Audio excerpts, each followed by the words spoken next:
Live. Now we are. Didn't you hit the button? This is the one that plays the music. Oh wait, that's not the music. Never mind. Nope. Here we go. Whoa. You gotta tweet it out. Oh, I tweeted it out already. All right, here we go.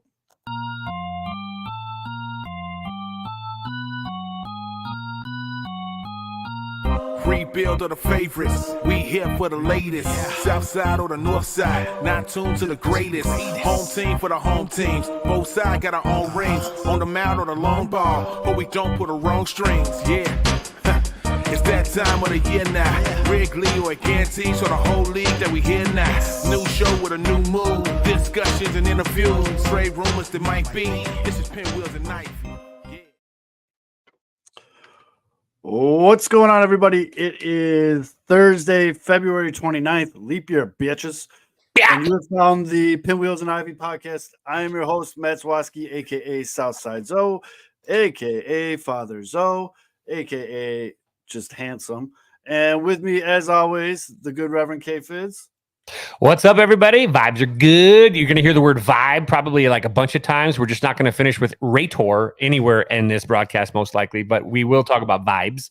And we're super stoked right now. Cubs are pushing forward. It's a good time right now to be a Cub fan, but at the same time, it is my fiance. It's her birthday tonight, so I will not be able to be on tonight. But I would, even though she doesn't listen to the podcast ever, and she makes fun of me for it, basically because she's so unsupportive and she hates my guts. But she still lives with me for some reason. It's probably because my AARP membership. But it is her birthday, and so maybe if you're not listening and you aren't, happy birthday. Anyway, we're gonna move on because But it's her birthday, so if we dip out, it's because I want to go make the sex. And no, that isn't Aldo. I don't know what gave it away, but a lot taller. He's a little couple shades pastier. That's our guy. He's the self-proclaimed king of Wrigley. What's up, Tom? Well, two things. One, I wear a white hat to make it seem less pale on my body. Also, happy birthday, Carrie. I'm very excited that she is celebrating her birthday without Fids. It's probably better that way. I am here to fill in. Happy to be here. And the word vibe is apparent. Shout out Obvious Shirts. It is a vibe. Yep. Jojo. So, Jojo. Aldo is off with family. Mitch supposedly still likes us and is doing the show, and he'll be joining. Looks exactly like Aldo, and he'll be joining us later. So we do have a lot of spring training. This is a very spring trainy type episode. Now, for you Cubs fans that are tuning in and you're like, okay, I can't wait to hear all this Bellinger talk, and you guys did get my guy Cooper, which I think is a shady, really good pickup. But the boys were so excited about everything that happened, as they should be. Literally been waiting for it for what, 4 months? All my life. They did a whole show dedicated to the Bellinger signing and what the Cubs just did. They did it on Monday. Segregated? What the? So go check that out. I mean, we are going to touch on it here just because it is still important. But if you want a real in-depth discussion about it, you can find it on Spotify, and Apple Podcasts. Make sure you go and listen to that. Throw them a like. Also, the show is brought to you by sportsmockery.com. Make sure you download the app, turn on push notifications. It's the Combine. So a lot of NFL news is going to be coming out shortly, as well as the spring training season kind of comes to an end. These free agents are going to sign somewhere. Maybe they'll sign here. We'll put on push notifications. And also brought to you by Uncle Bud's, 9700 South Cicero. Now, there's a rumor that someone in the southwest side of the city is turning old balls on Tuesday, entering a new age bracket. And because of that, there will be multiple celebrations, and some of them may be at Uncle Bud's. So go to Uncle Bud's this weekend, or maybe next weekend, or maybe during the week, and you might see your boy. I'm not saying it's me, though. Wink. So Uncle Bud's. So with all that being said, let's tap this keg. And yes, now I realize I did the commercials before the let's tap this keg instead of after, although I know you're going to be mad at me. So hey, real quick, since we did kind of go out of order, you got your Malort ready? Brother, Yeah, I I've don't always drink got that my shit. Malort All right, ready. so he's got Malort. I don't have Malort. Someone should send me lots of Malort. But I am going to drink a shot of Charles Woodson's Intercept Pasta Robles Cabernet Sauvignon. I'm going to drink some fucking cab, so because I'm sad. But we're going to cheers this to Bellinger and to Bellinger. baseball being back, Baseball. and to Zoe's beard and his birthday next week, and Allegedly. life, because it's good. It's really good. See, folks, now Cubs fans are all happy. The Cubs fans are all in a good mood now.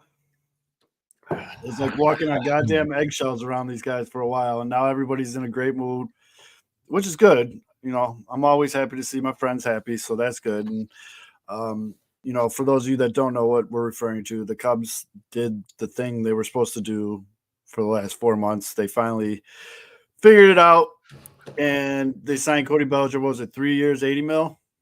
Andy, welcome. Oh, sorry.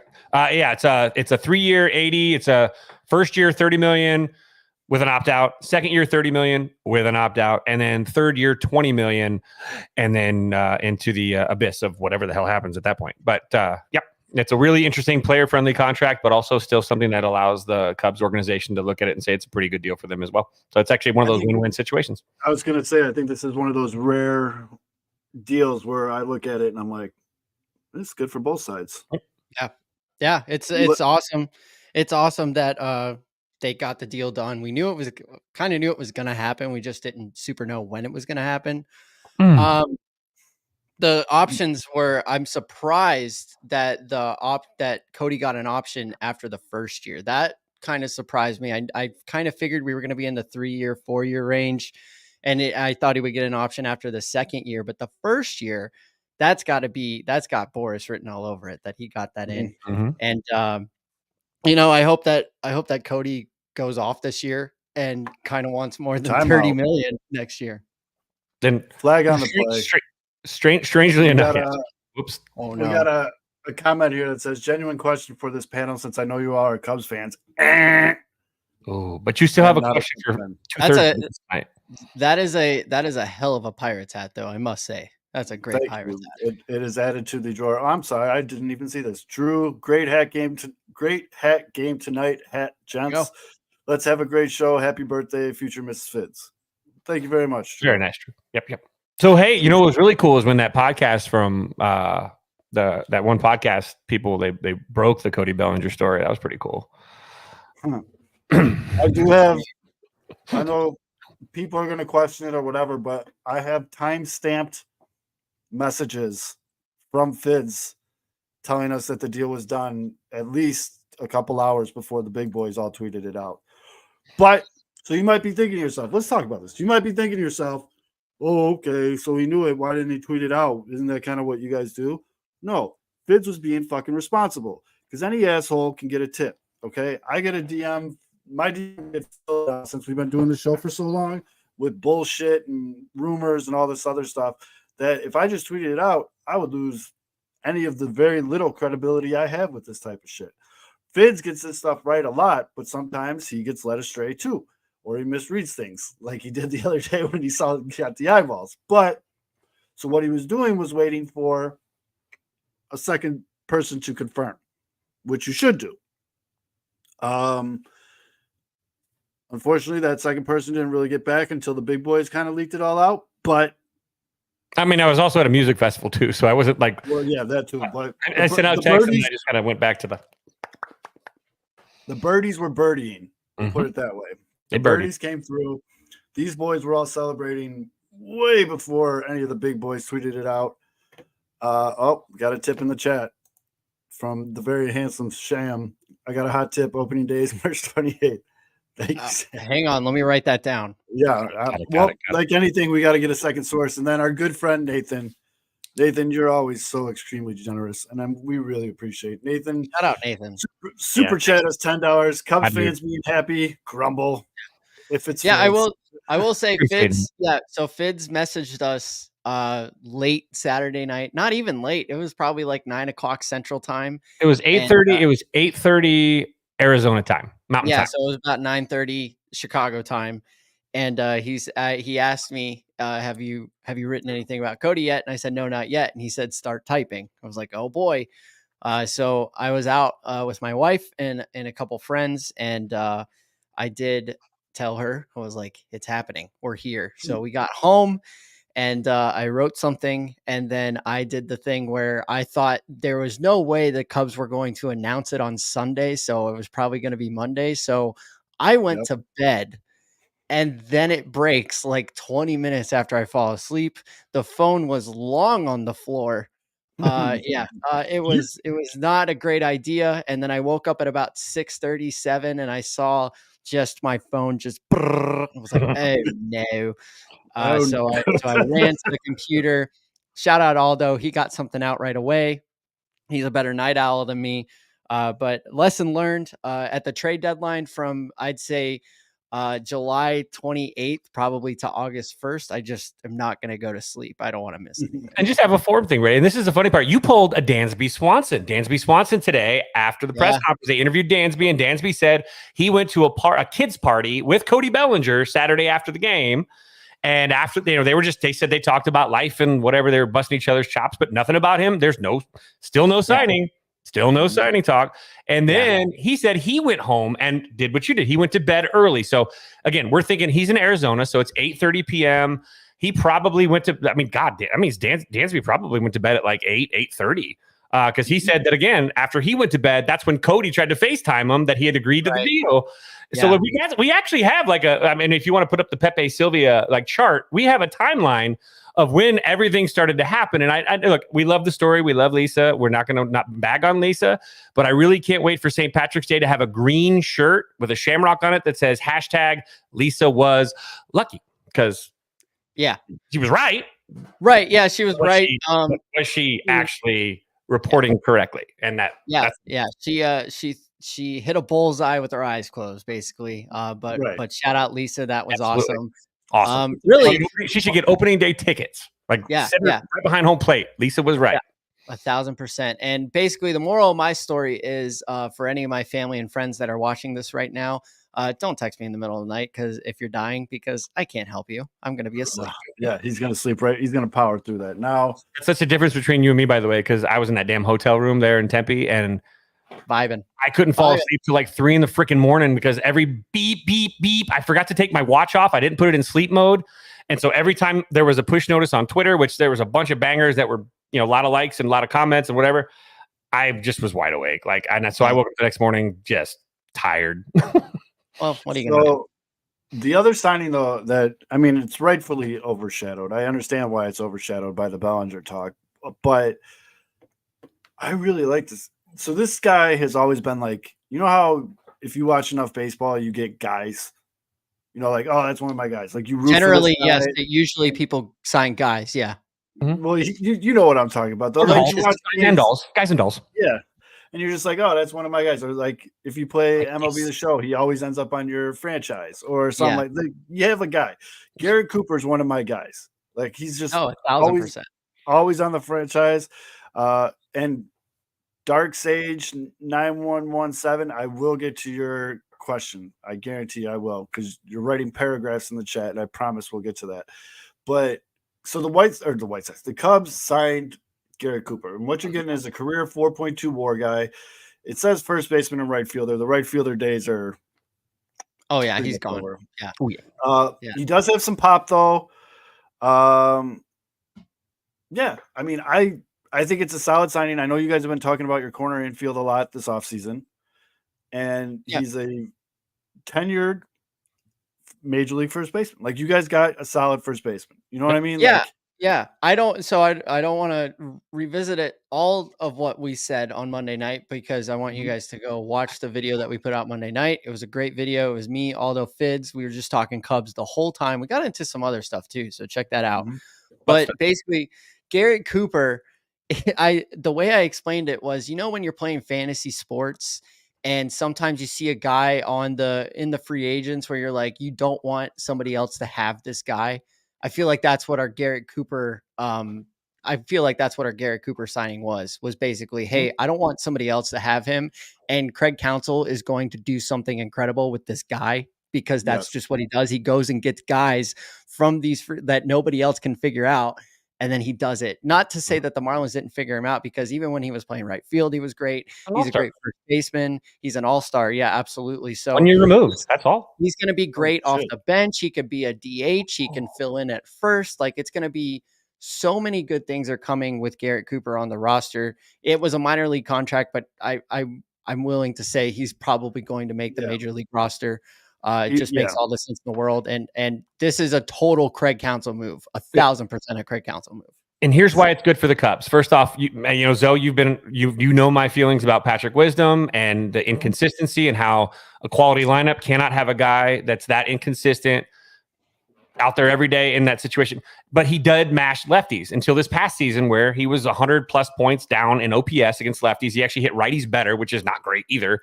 Here is Garrett Cooper against lefties. In 2023, he had a 145 WRC plus. He had a 286, 338, 478 slash line with 120 WRC plus versus left-handers over the course of his entire career. Dude mashes lefties, is a perfect platoon for Michael Busch at first, who is a left-handed rookie coming up this year with his first cup of coffee, getting a real first chance to kind of flourish. Not to mention the fact that we have Chris Morel playing third base, who has a notoriously erratic arm. This is the underrated part about Garrett Cooper. This hoss is 6'5" and 235 freaking pounds. He's not big ass dude. He's not throwing to the leprechaun and Patrick, or in Pete Alonso, or not Pete Alonso, Andrew Vaughn over at first base, like the White Sox have to deal with. This is a guy that literally is a tree from the two towers of Lord of the Rings out there, you know, going after the White Wizard or whatever. This is a big man, is a big target, and all of a sudden it makes your infield and your defense better, especially when he's out there, because he's a huge target for your Gold Glove middle, your potentially whatever third baseman who hopefully figures it out. He kind of gaffed on a long hop yesterday. That was his first poo-poo of the spring. Training. Exactly. My scouting options. Yeah, my scouting report on Garrett Cooper on Monday was it's a big boy. Big boy. Yeah. End of scouting report. If Cubs fans are trying to think like, who is Garrett Cooper? He's that guy that hit the absolute nuke against the Cubs in the 2020 wild card game. Hit it into oblivion, bro. You know, I hate to say this. You guys keep saying, you know, now that we're saying Garrett Cooper, holy crap, I can't think of anything but Putting on the Ritz from Young Frankenstein. No, Garrett Cooper. Cooper Duper. Yeah. From Tom, we're doing it. Tom, you kind of get used to it. Fids teaches film, so there's a lot of weird film references throughout the course of you get used to it. A couple of things going on in the chat here before we switch over to some White Sox stuff. But first of all, shout out to Michael Riskus. He said he's listening from Abu Dhabi, a United Arab Emirates. Go Cubs, go! That's pretty fucking dope. Thank you, Michael. We very much appreciate you listening. And then I do want to get to this guy. So Dark Sage on Twitch, because you guys can watch us on Twitch. First question basically was, it's a long paragraph. Yeah, I see you down there. He wants to know why we think the Cardinals are able to rebound so quickly. To me, that's kind of an easy one from a bad season is what he's talking about. Yeah. They still have good players. They're good players, just had down years. Yeah, and you know, the Cardinals are a rival, so I don't say too many nice things about the Cardinals being the meatball Cubs fan that I am, but you know, they are a smart organization. They do kind of keep their farm system at worst, they're at the middle of the pack. They don't really get rid of everybody in the farm system. They don't sell out to go get a world champion. So if you have the strong structure of an organization like the Cardinals do, it's very easy to take a back seat 1 or 2 years and then go full throttle again. And to relate this to the Cubs is that's kind of what we're seeing right now with the Cubs, because we're in this spot, this fantastic spot. This is not a complaint at all, by the way. No, we're in this spot on the north side of Chicago where we have a surplus of great young talent that we don't have enough room for on the everyday roster. And that's where you want to be at an organization. I feel like the Cardinals over the last 2 decades, 3 decades, that's where they find themselves a lot, is they have so much talent that they don't necessarily need to go after these very expensive free agents year in and year out, because they get these guys, they draft them, they scout them correctly, they bring them up to the big leagues, and then they're able to keep them for a long period of time. healthy system. Fidge, you had a rhyme the other night that the healthy farm, happy darn. I don't remember. Healthy farm, stable barn. Amen, brother. Yeah, that's if I were to compliment the Cardinals. Not just hat rack, my friend, not just a hat rack. Yeah, if I were to compliment the Cardinals, that's what I would say. Over the past couple of decades, they've been very smart with how they build their organization, and I really feel like that's what the Cubs have been doing these last few years when they sold off the KBs and the Rizzos and the Baez. They're in a better spot, building a full system to where they're going into this season knowing they're probably going to have to trade a couple of those guys to get a reliever that we're just going to hear of for the first time in May to go make a playoff push. Yep. But they're still going to have people in the system ready to go. They don't have to sell everybody. And the thing is too, is you've got, this is look, when Theo Epstein took over the Cubs, they're doing it right. They did it right. He's the greatest of all time when it comes to being a GM. So this is really thing. This is the Cubs. It is. This is the Cubs' second rebuild. With a proper rebuild. This is the second Cubs, we'll call it a Cardinals rebuild. This is the second time they're doing it now in this cycle. I hate to say it that way. Now, I'm going to say this though, Dark Sage, and everything that Tom said is correct. One of the biggest problems that the Cardinals now have is the fact that I'd say roughly 7, 8, 9 years ago, whoever took over their scouting system literally offloaded all the old bird dogs that have been around, that have been responsible for finding the talent that made the Cardinal way, which is preached quite a bit. Even, our guy here in Manny Guerra was here. He was a bird dog for the freaking Cardinals for like 45, 50 years. And then dude's like in his 80s or 90s and they literally just cut him loose. The dude he literally had his finger on the pulse of Vegas baseball. And I'm sure there were other guys like that in other cities. Look, let's be honest. Vegas is a hotbed for baseball, one of the best high school baseball systems. We have a lot of guys drafted every year. This place, it's like Arizona is very good. Obviously in that sense, California, Florida, Texas, especially, those are the hotbeds, Louisiana a little bit. And you have these people and they've been there for so long that these guys just walk into the dugouts, and sometimes coaches literally write their lineup just so that these scouts can see their guys. They know them so well that they're like, I'm going to build this lineup with a guy like Manny in the summer. Manny be like, hey, I need to see this guy, and this guy. Those guys are batting 1, 2, 3 for me. Done. And obviously if he's looking at those guys, they should be batting there anyway. And that's how these guys work. But now they gone. All of them. They liquidated them out. They brought in the new young pups, the 23-year-old computer nerds. And now they've lost the pulse of the communities. And that's what's affecting the Cardinals.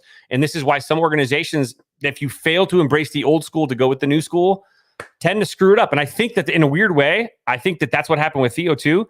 I think that Jed he's got these people. He does. I know the people he talks to here in Vegas, they're good. They're some of the newer old dogs. They're not young pups. They're later. They're older coaches that are out, towards the end of their coaching career too.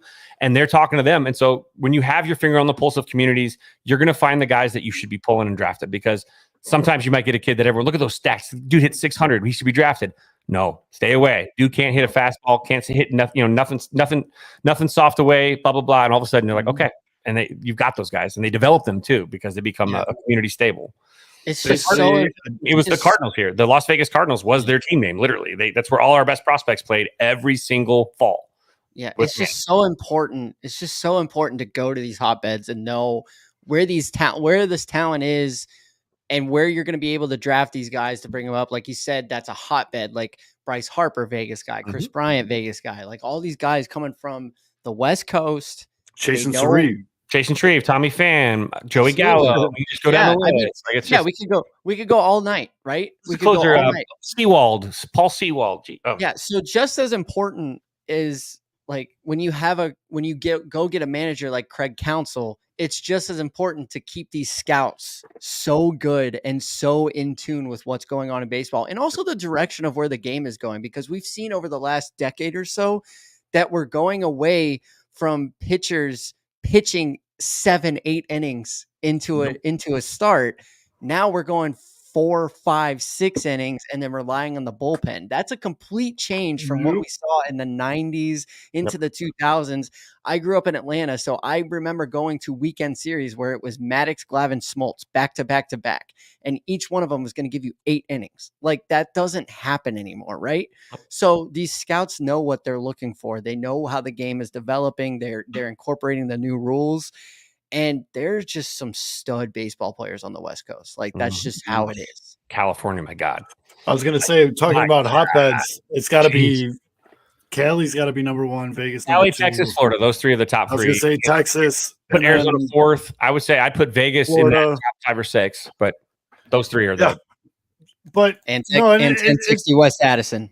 So also real quick, and this is something, Zoe, that I think affects White Sox fans too, is, I've been coaching here for God, more than past 20, 20 years since, 2000, whatever, 3, 4. And you know what I don't know? This is not a good thing. We've had KB, we had Tree, we had a lot of these guys. I don't know the White Sox scout from my elbow. I don't know who they are. I'd have to look it up because I don't have It's someone Zoe. that was always around. Like, I remember the Blue Jays were all over a couple guys here. They hired one guy just to follow the shortstop from Sierra Vista High School. They literally, his whole job was to only go to his games because they figured it out. But I couldn't tell you for the life of me who the Sox scout is here. I actually couldn't. I think it's Mitch. Mitch is the Sox scout. That's basically the scout. is. yeah, something like. Hold on, where is he at? Come here, you little fucker. They did draft. Now, here's the weird thing. He did draft Tanner McDougal. So obviously, whoever it was Someone talking drafted. with, and that was obviously during COVID and shutdown. So like, I wasn't privy to that. When Tanner was getting looked at, Tanner was only a sophomore when we had the shutdown. So that part of it, which is the guys that come to the field, right? They come to the, if you're at the ballpark now, they're not calling. Nobody's calling an assistant coach to talk. And I was an assistant at Silverado. But when you're at practice, when you're actually able to be there in person, it's a different conversation. They come out and you're just hanging out. Everyone's just hanging out at the ball field. You're talking. Everyone's shitting around. And so Definitely. I don't recall at Green Valley. I can't recall anybody from the White Sox coming out when we won 35 games or whatever and we had 2 all-state pitchers. I don't remember. I just don't recall. Yeah. Also, No, I was and I talking mean- when Missy showed up. So shout out Missy. Hello. Hi, Roxy. Hello, everybody. Yeah, Thanks there's for a lot of tuning in. people. No, I mean that's always been a problem with the White Sox.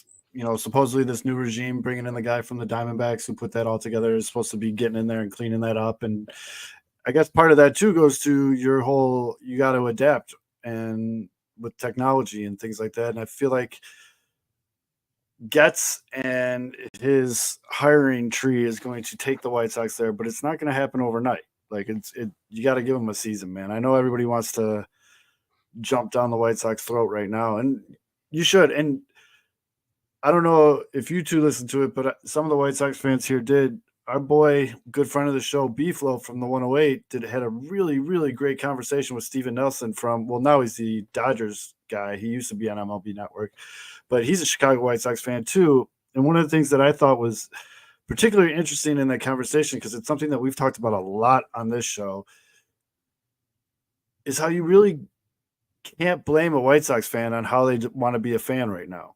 No. We've been so scorned and just blown window and, all this other shit and all this just bad. It's just been bad. Yeah. From a national And- standpoint, it's like, from a national standpoint, a lot of people are kind of shitting on the A's right now and how their Yep. whole thing is going down. I mean, the White Sox are right there too. Their owner hates them. Like he does not care about the White Sox and he doesn't care about them being any better. He's just like, I'm just trying to make a profit. It's bad. Right. It's super bad. And it sucks because I talked about this Monday night too. It was like, there's nothing that I want more for this city than for 2 baseball teams to be going at it. Like I want Selfishly, I want two it for the good, show. yeah, I want 2 good baseball teams in this city because we haven't had that since 2008. No. Remember 2008? How the Right. Sox and the Cubs were both good at the same time. People were talking Crosstown Cup for the World Series, and it was incredible.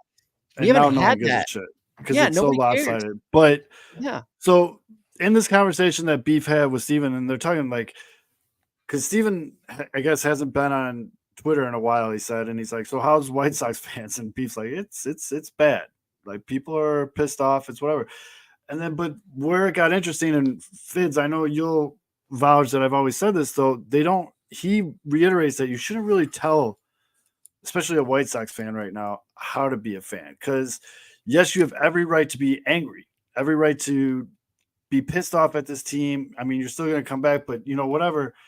No one should look at that person and be like, oh, that's fucked up. No, we have every right to be. There's no reason not to be, really, unless you're screwed up in the head. And that's where I come in. Yeah. I will always root for my favorite team, the White Sox, to be good. And I will always go in to a season optimistic that they could do it this year. Now, I'm not stupid.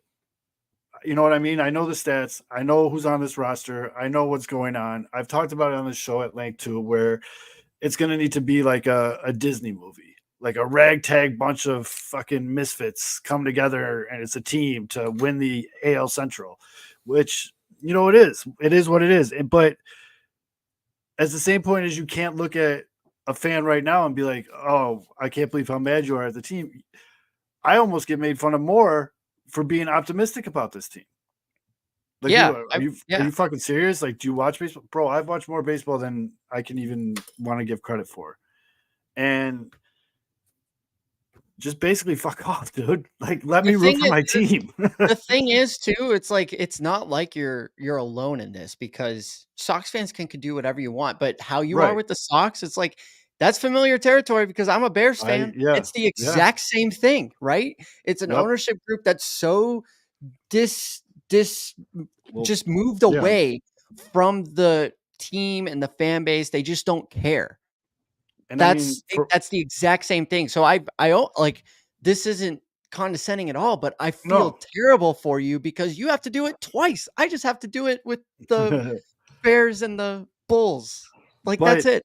In all fairness, too, Cubs fans did this for over 100 years. That's true. That's very true. Yeah. You know what I mean? You know, and look, I'm on the back half of that. I almost felt guilty when we won the World Series because I don't feel like I put in my time. Like, I'm just turning 30 this year, so I'm a relatively young Cubs fan. But I mean, I was in there for the 100-loss season, so I felt it a little bit.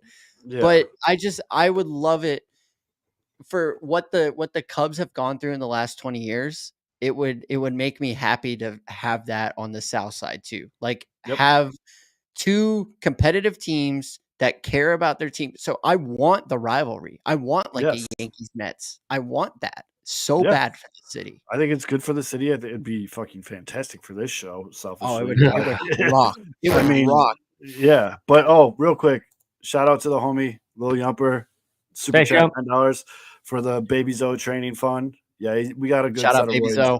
We got a video of him threatening me with a knife today. He threatened me with a knife. Yep. Lil Zoe now. He's moved on from Mitch to me. We got a knife set. He's got a knife set. I'm not on Baby Zoe's bad side yet. No. So I'm hoping that I stick. It takes a little bit. But yeah, you gotta accuse Zoe of hating the players and stumping for not the players. Accusing me of hating their wives and their kids. That's true, that too. So hey, by the way, real quick answer to the question. The White Sox scout that took Tanner was Mike Baker, who is incredible. And I hope that you just did homework on this. And so he's actually a dude that coached in the Olympics in 1996. He played quite a bit, and he literally helped run a huge baseball factory thing in Arizona in the first place. So actually, he's probably got pretty good ties to your new guy because he was an Arizona-based guy. All right, hold on, Fitz. Now I know you got to bounce because you got to go be Chef Boyardee and shit. Time. She's at Pilates still, so I'm good. Okay, good. Because one thing I do want to talk about, let's talk about positive shit with the White Sox, because there's a lot of negative shit about the White Sox right now. I want to talk positive stuff about the White Sox. One of the biggest positives I've seen so far in the 6 spring training games they've had so far, which mean everything, by the way. Yeah. Oh, everything. The whole season rides on these games. We all know that championships are won in the Arizona. Right. You lose two in a row in February, you're screwed. Oh yeah, you lose day 2, it's over. Forget it. No Forget chance. It. Screwed. But did you even get a hit?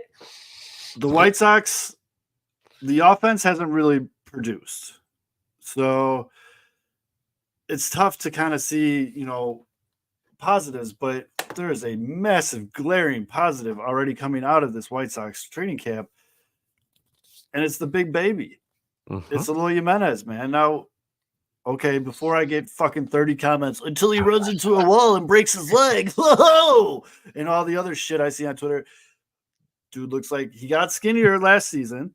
Now it looks like instead of cutting weight, he looked like he went for, to kind of get shredded a little bit because he looks a little bit more jacked, which, okay. And also being in shape helps you not get hurt as easily. Just saying. Eloy has played in 3 of the preseason games. He's been up at the plate 8 times. He has 5 hits. He's 5 for 8 right now. No home runs, but 4 RBIs and 2 doubles. Bat on fucking ball. Now, White Sox fans alone have seen what a healthy Eloy can do. We've seen him go off on like a month tear, and then literally he does get hurt. Okay, I get it. Fuck off. But yes, he does get hurt often. He's very injury prone. I would never say Bourbon is gross. Shut your whorish mouth, Sam. And I don't know what it is. I think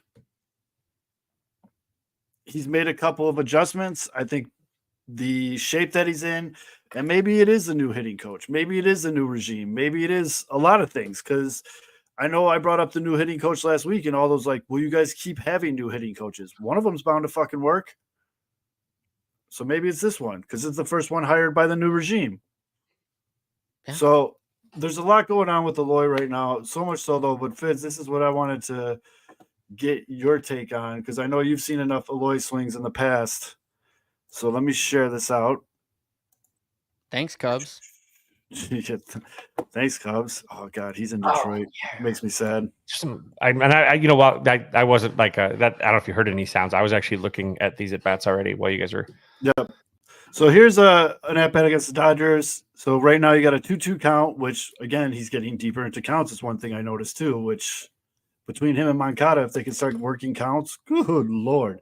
So all right, here it is. Now right away, go back. First thing I noticed, Fizz, shorter leg kick. It's not as high as it used to be, and it seems like it's shorter and already pushing off on the back foot. Boom. One hopper off the wall. So a couple of things that I saw in a couple of these at bats that I was looking at too is he does kind of use that back foot a little bit as his transfer, but he is really light on that back foot until he uses until he goes to his pivot. I love the fact that in the other swings too. Now look at his first off, look at his front leg. Go back to that if you can get back to that one spot. His front leg, he's almost hyperextending his knee, getting that front foot down, which is fantastic as he's throwing the hips. Because then look at what he throws from the core now. Once he gets that front foot down and he has that nice extension, he's getting that middle part of his core going. And now, obviously, his hands, you don't have to question his hands. The guy can literally just swing with just his hands and drive the baseball off the wall. Look at that straight line from head to toe on the back foot. That is symmetry at its finest right there. That's a great swing. He opens his stance, and I know he's been a little bit open too, but you're right. He's quieted down that leg lift. He's got a different timing mechanism, which against higher velo is going to help him out too. I mean, I don't think he had time. Thank you for saying that, because that's a big thing with him. So thank you. Yes. I don't think he has to do that much. He didn't have to tweak. He's just tweaking at this point because his swing's fine. Right there, though, right there. Oh, and now, so if you go to one of the other ones, now go to the single. I actually was more interested in the single. It's the third one, that one, the RBI single. Watch how he shortens up, reads the ball out of the hand. Now, go back. He reads the ball out of the pitcher's hand, right? And he gets that front foot down. But look, this is all hands, because he's getting the job done. It's a 1-2 count with 2 outs. This is the new thing that's coming back. Launch angle, big fly, swinging without any thoughts of repercussions and strike it out a billion times is going out of style. These guys are starting to learn that if you shorten up with 2 strikes and you use the strength that you have just with your top half even, you can punch a baseball into the outfield and keep an inning alive. Cody Bellinger, everyone kept talking about the exit velocity with him. No, look at his 2 strikes. He just shortened up and was putting the ball in play because no more shift. You can actually put the ball somewhere and they're not there. This is a great job by Eloy to just look at it. He's lunged out. He has nothing. It's just hands. When you see that front foot, look at his back. Look at his body weight. He is all the way committed. He's probably 80-20 front, and he still has the strength with his hands to stroke the baseball where they're not, because he can take the ball out of the hand, and it's a 1-2 count with 2 outs and a 2-out RBI single. 2-out knocks end pitchers' careers. This is a great thing to see with guys, and this is coming back. This is a new trend with all these big sluggers. Not the days of them just swinging, even with a 1-2 count, as if they're just coming out of their shoes, is over for the ones that are going to succeed, because the pitchers are too good. You've got to find other ways to be productive, to be honest, and that's why the guys like him can do it. I was going to say too, on the first swing, but especially on the second swing too, if you watch it too, it's not even like he's swinging out of his shoes to get it that No. far. He's literally just trying to make contact, and Mhm. we saw it go further, obviously, with the first one, but this swing in particular too, it's exactly what you said. He's just 2 strikes, choking up. I just want to find the ball, put the ball on the bat, and find some grass. Look how And he that's finishes too. exactly what he did. Look at We've his finish. seen, Look at and that we saw mustache. him. Oh. We saw him last year too, like the higher leg kick too. But how many times did we see him just swinging out of his shoes, missing a ball? Yep. A bajillion times. It Yep. looks like he's so much calmer right here. Mhm. It reminds me, and I'm not trying to bring the Cubs into this, I promise, but it It's fine. reminds me of how Anthony Rizzo chokes up on the second one Yep. and just tries to poke out there. That's exactly what Smart. Eloy is doing right here. He's just playing smart baseball, and he brought a run in. Now tell me his So- finish. Go back to that Zoe real quick and tell me his finish. Does it remind you of a dude that just teed off on the golf course at like the big par 5 and drilled it, just squared it up perfectly, and is happy with what he did? Watch how he stands there for a second and watches it through because he just shortened up. He got the job done. He knows his one job is just to somehow get a baseball to touch some outfield grass, and he did it. Yeah. And he just And- finished. Yeah, Good. and I've never related more to Eloy Jimenez because as a guy with very small arms on a golf course, like I can still hit it 225, 230 as long as I find the face, but I'm not swinging out of my shoes because I know there's nothing to swing out of my shoes with. This guy actually has some strength and he's holding it in reserve just to try to find the ball, and I respect that. Mhm. It's easy for a big guy to just say F it. And that would make him more Frank Thomas effective as a hoss because Frank Thomas was incredible at that. But the easy swings too. Like we've seen like Ken Griffey Jr. Yep. I mean, he was the perfect skinny guy that's just like, I'm just going to put the perfect swing together and then I'm going to find my home runs, right? that was Bonds once. Well, Pittsburgh. That's a good point. So I saw, I think, yes, Drew said it in the comments. It does look like he's more confident. Shout out He- Sam. Love a good finish. He We seems all- more confident. It seems more like a quiet confidence almost. You know what I mean? Like Got all work the- to do. and I'm not trying to be like old grumpy white dude, but like all the chains are gone, like all the other stupid shit he was doing is gone. Because he did catch some shit from people last year about how he was too goofy and like all this other stuff. And it's like, okay, like what's up, dude? Oh, Reaper. Okay. The All right, Reaper. you guys go ahead and talk. I'll be right back. All right. So yeah, Bids, I've never talked swings with you before. So while the Sox guy is gone, I just want to pivot away from the Sox for a second. Uh-huh. Who's all of baseball history? Who's your favorite swing and why?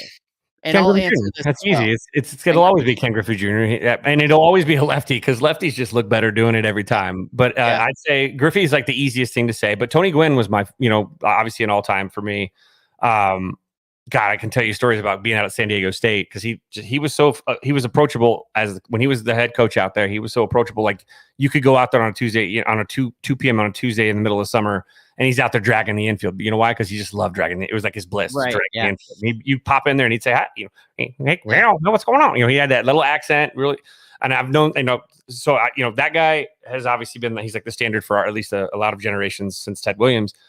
But My guy growing up, and Roxy, I'm sorry. It was just a little jab. I didn't mean it. I apologize. Please stick around. We're going to talk so much Sox when Zoe gets back. I promise. It's like when the parents kind of step out, we're like, hold on. Yeah. We're and now talking now we're talking neutrals. It's just neutral. we're playing with our Game Boy in church right now. Okay. Mhm. Eventually we're going to put it away. I had to draw pictures. I My did 4 pictures. so my favorite swing of all time growing up in Atlanta was Chipper Jones. Oh yeah. It was the same righty as it was lefty. It was perfectly symmetrical. His extension and his follow through, especially lefty, was just so there was one time where I had tickets to the Braves game and I had tickets to a NASCAR race, ironically enough. And I chose the NASCAR race. We gave the baseball tickets to my sister. This was in 2012. It was Chipper's final season. It was the game where he hit the walk-off home run in just absolute perfect fashion, the most perfect Chipper swing you've ever seen in your entire life. Hit a walk-off home run, and I got the alert on my phone while we were at the NASCAR race. And I was like, son of a bitch. Like I made a terrible decision tonight. But Chipper Jones, like he taught me how to play baseball growing up in Atlanta. I'm always a Cubs fan. I went to probably a bajillion% of the Cubs games that happened in Atlanta from when I grew up down there. But if I got $10 baseball tickets, I got $10 baseball tickets. So I was going to go watch Chipper Jones. So Oh, absolutely. yeah. So shout out Chipper. But His finish, we talk about finish, right? His finish was always so good because he was a guy that you could probably look at his back shoulder most of the time on those white uniforms and you'd see some pine tar stains on the back. Like, yep, he's finishing. Like his whole thing finished backside too. It was so good. It was kind of a weird golf swing, but he also he was out here a little bit too. He was a little bit, he had that front side and his top hands were kind of over. He hovered a little bit and then he just get right back to where it needed to be and just. And then he saw it. So it was funny too. When Dan Uggla came to Atlanta, he tried to basically imitate Chipper's swing, and he thought too much about the launch angle. Remember his 2013 or was it 2014? He couldn't feel the ground ball, or is that a different one? Well, that season, and he couldn't hit a ball worth shit either. So he was batting like 060. And like he just stunk. And it was because he was trying to match Chipper's launch angle, but he was thinking about launch angle.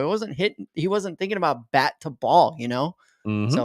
So he suffered from it. Yeah. Another good swing to look at. I mean, it's absolutely perfect fundamentals. In fact, I mean, you could almost teach every kid if you're having a kid and you want to teach them the perfect swing, there's no better example for young ball players than Jeff Bagwell. Yeah. You want to make sure your kid. You want to get up and give us an example? You want to take a dump in a bucket while you're hitting, and lots of syringes. That's how you'll do it. No, wide stance. Hey, you know what the Cubs have? The Cubs manager Craig Counsell looked like an orangutan with a bat. Like his stance was so off keel.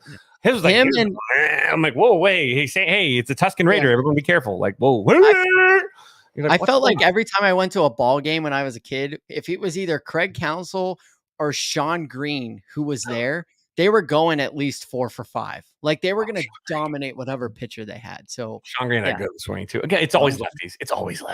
Lefties just look better. Kids, we've been best friends since the start, and we didn't even know it. Did we just become friends? Favorite dinosaur, real quick. No. All right. Well, let's. All right, and that's everything you guys need to know about the Chicago White Sox. Right, and we can't ever take back what we just said either. Like it's life changing, and we appreciate it. And in conclusion, 2005 was the best year of my life. Sorry about that. You have everybody poops, folks, especially when you're potty training at 3. Did he make him say, huh? Did he do it? Yeah, he got there, but it was a close. He didn't sing it though. He didn't sing it. He didn't sing it, but the other son of a Zoe. Where's it at? Literally.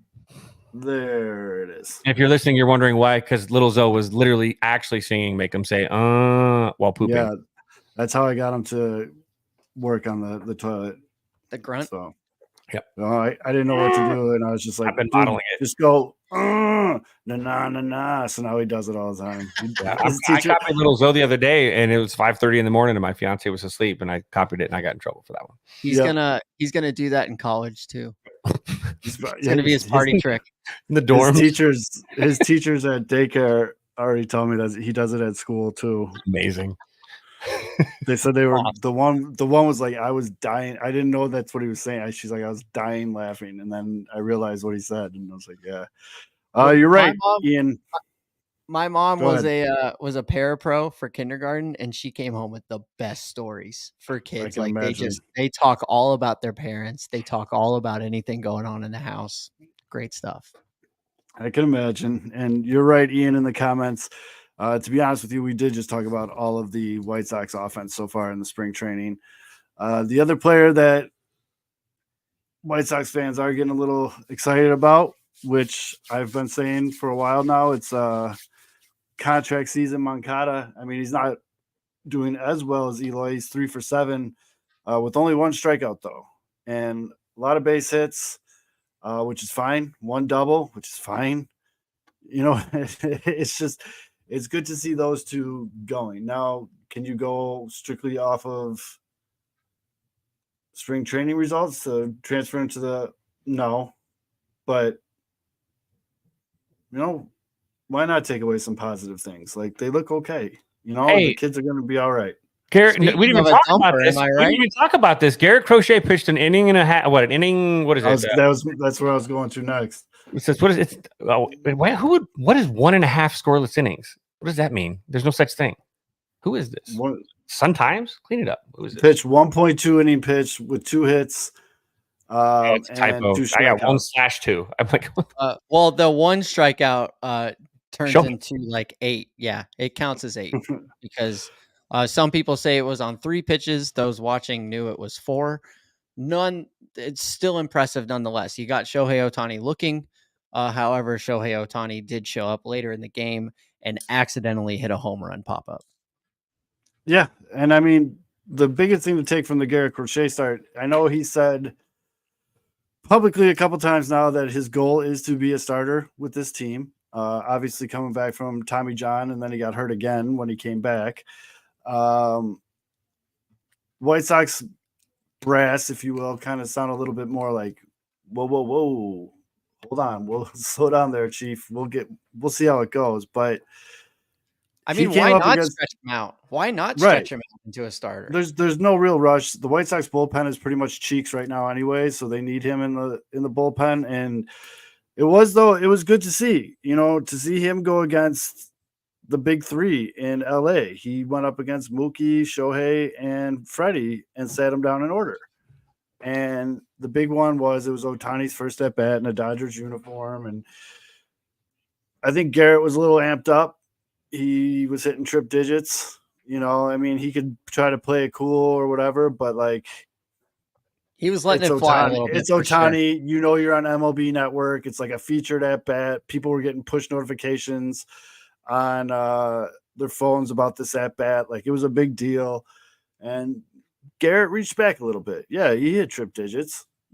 Who's Got to him say looking. like he can't have a spring right here and prove himself as a starter though? No, he definitely can. I think no matter what he does, he starts the season in the bullpen. He can Like, at least there's- make him think about it, Oh, and remember without a this. doubt. You see this, by the way. Remember Tanner mentioned this, that he was throwing Yep. hard in their workouts because they were rehabbing together, and he said that he would expect big things. I mean, this is good.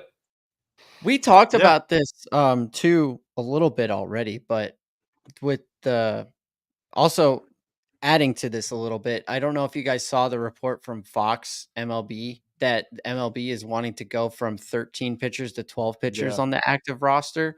Mhm. Handicapping to- pitchers.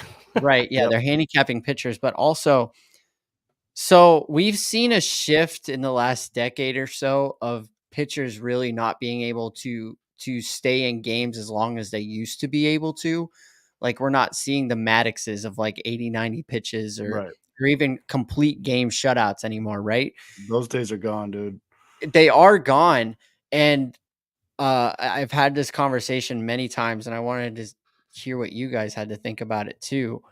Do you think it's because when these guys are coming up through like A ball, or not even in the minor leagues, but even when they're growing up like in high school and they're playing private club ball and stuff, they're only focusing on pitching, and these coaches, they're not letting them play any other sports or anything, so they're not super working all the different muscles that all the different sports have them working on.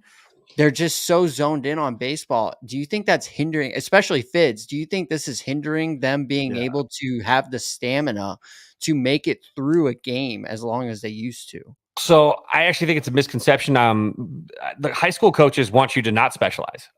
Most high school coaches I know want you to actually play 3 sports if you can. Good, Because it's nothing but encouraged. And I will never not say, God, Shane Victorino played 4 in high school in Hawaii. He literally Well, you know what? and played ball at the same time in one state. Like, insane.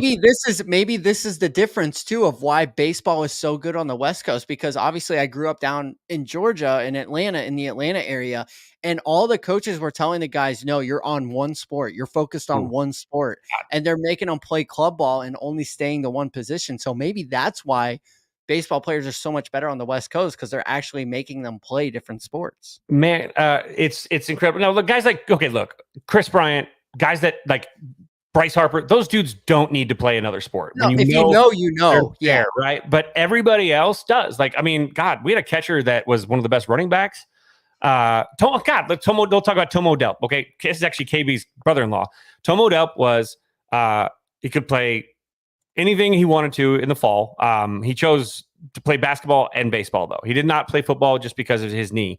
And so he was an all Southern Nevada basketball player as a forward, one of the best basketball, amazing. And then he was our 3-hitter and our 4-hitter as a baseball player. And he never specialized. He would do passing league stuff and he would play volleyball with like travel volleyball teams. These are guys those are the best kind of things to do, is because you don't specialize. But you also learn how to fail differently, because maybe that's not your sport. You also learn how to lead or learn to be led in other sports. If maybe that's not your stronger sport. That's why, like, if you're an ace as a baseball player and you're playing basketball and you're like an average, maybe mediocre basketball player, it's a humbling experience to play, but to also contribute as that role player compared to being the guy maybe with the other sport. And so it creates a great leadership environment. Now, I have heard club ball coaches, they've had issues. And it's also another big thing. Club ball coaches are the ones that are telling these guys to only play one position. And a lot of these high school coaches, we want you to play. At our program, you learn every position. You're going to play. You can play 1 and 8. Chasen Shreve is a left-hander. He caught for me and played shortstop for me twice. So that's great. Why not? Because let's do it. That's awesome. Like, and Chipper Jones, he got a full ride scholarship to Florida to play football, and he chose baseball because he was all state in football, basketball, and baseball. He just so happened to choose baseball. Mm-hmm. And so that's a big part of it. And if they're only good at baseball, it's good to go be average at something else, just to not be always baseball all the time, or maybe go start a band, be in theater, do something else. Don't just be baseball all the time. Right. Yeah. Do something. Part of that is just breaking up the monotony of baseball being only, yes, marching band absolutely freaking counts.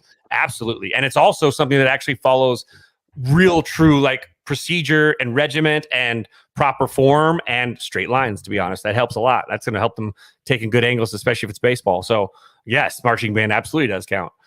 And be the drum major. You're like, that's the most exhausting cardio job you could possibly think of. It's fantastic.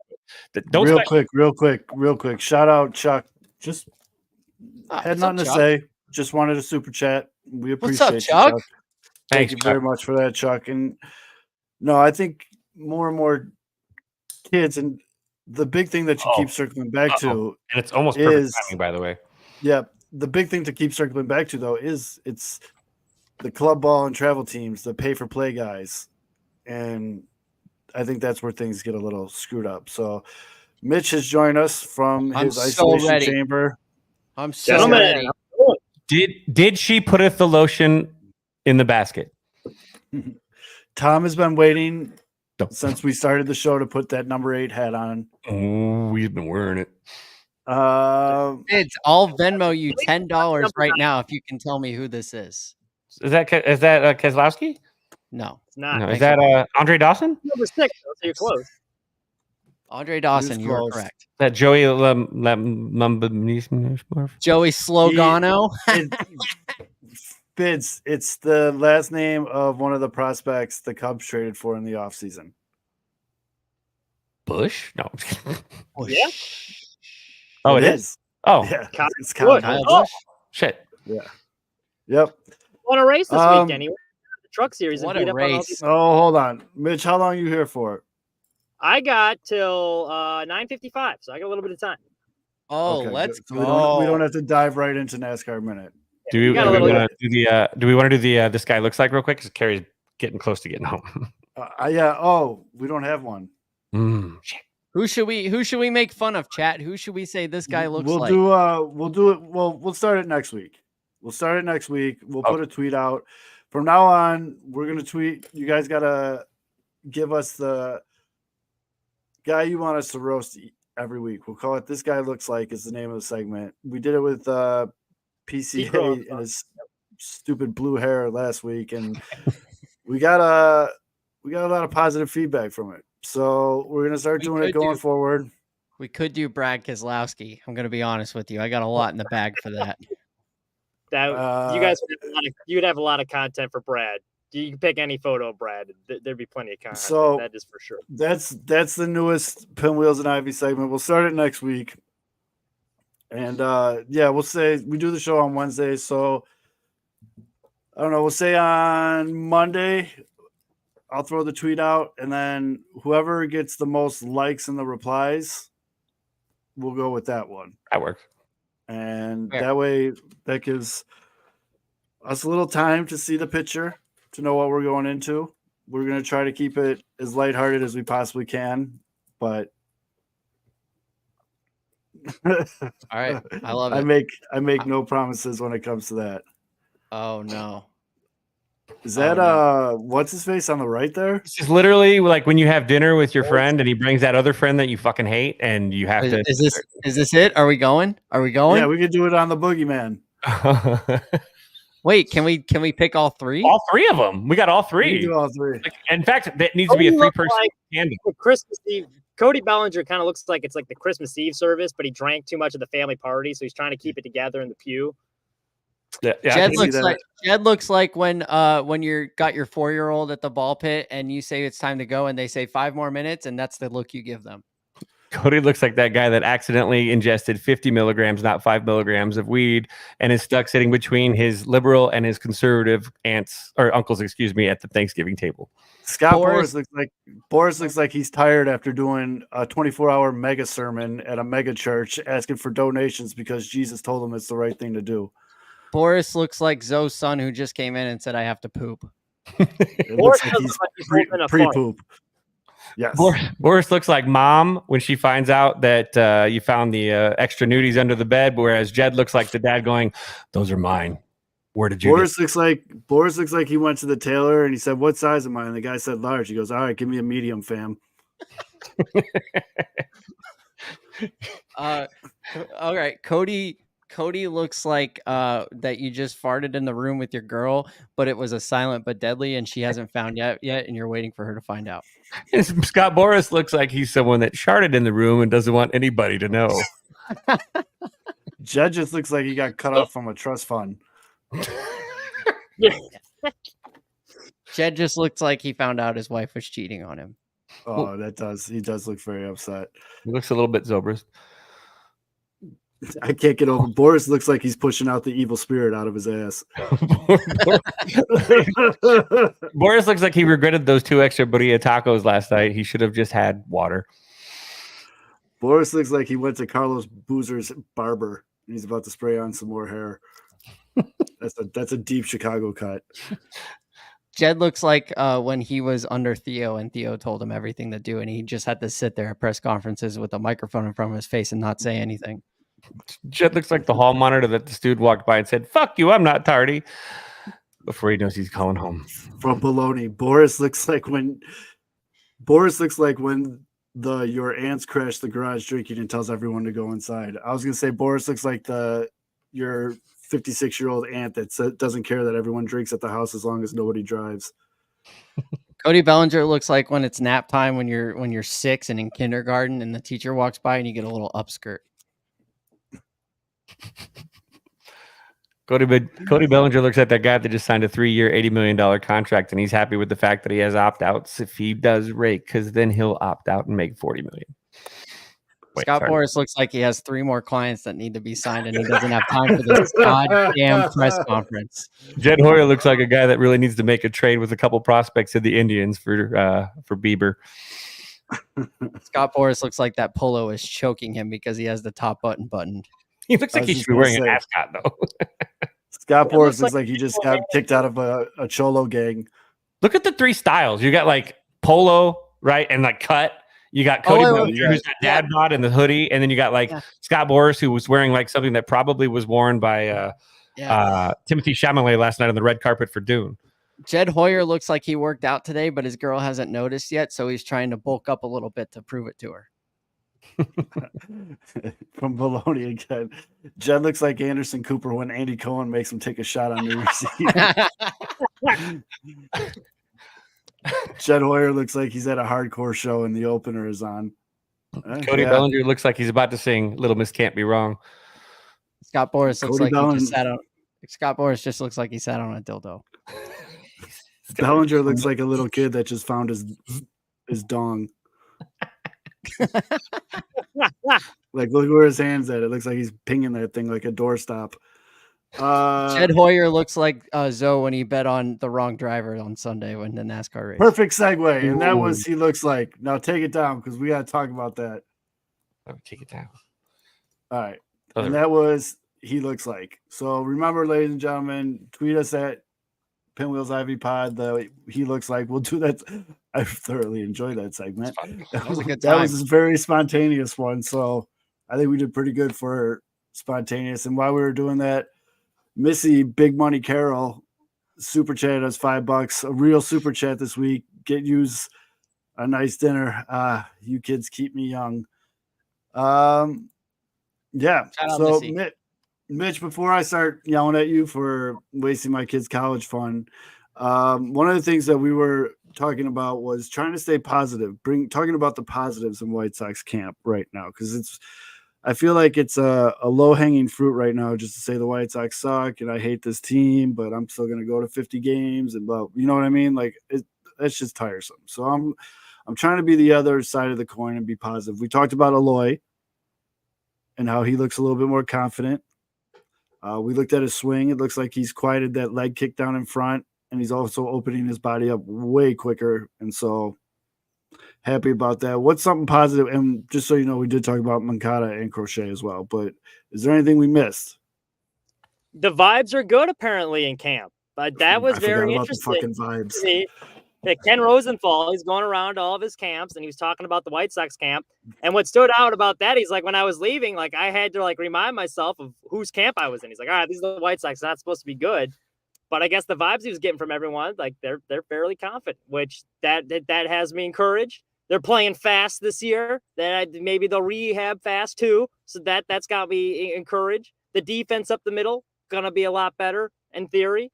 So that's good. Crochet pumping gas, making Ohtani look like a fool at the plate. So I'm starting to drink the Kool-Aid a little bit. I think this team, if everything goes right, I think they could surprise some people and win about 70 games or so. If everything went right.